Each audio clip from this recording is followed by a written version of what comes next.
দর্শক, আজকে আপনাদেরকে দেখাবো কিভাবে মুরগির 20 ডিম চেক করা হয়। আপনারা যদি দেখেন, এখানে দুইটা কুচো মুরগি আমি বসিয়ে দিয়েছি। এই যে একটা মুরগি বাইরে গিয়েছে।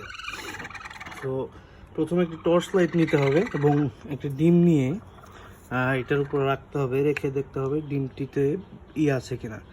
আমি জানি না আপনারা ক্যামেরাতে কতটুকু দেখতে পাচ্ছেন।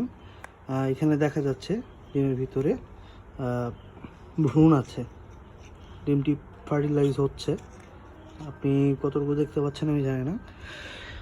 আমি ঘরের লাইটটি যদি অফ করে দিই, সেক্ষেত্রে হয়তো বা একটু ভালোভাবে দেখা যাওয়ার সম্ভাবনা আছে।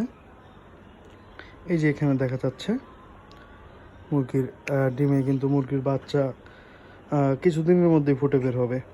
এই যে কাপের মতো যে ফাঁকা জায়গাটা দেখা যাচ্ছে এখানে, এইটার মানে হলো আপনার মুরগির ডিম ফার্টিলাইজ হয়ে গিয়েছে। আর হয়তো বা কয়েকদিন সময় লাগবে। এই যে মুরগির রগ দেখা যাচ্ছে এখানে, কতটুকু দেখা যাচ্ছে আমি জানি না। এই যে আপনারা যদি একটু ভালো করে দেখেন, এই যে ভিতর কিন্তু বাচ্চা নড়াচড়া করছে। এই যে, ধন্যবাদ। এইভাবে আপনারা মুরগির ডিম চেক করতে পারেন। এটা কিন্তু আমি চেক করেছি মোটামুটি 16 দিনের মাথায়। এটা এর আগেও আমি চেক করেছি, কিন্তু আপনাদেরকে দেখানো হয়নি। ধন্যবাদ, ভালো থাকবেন সবাই।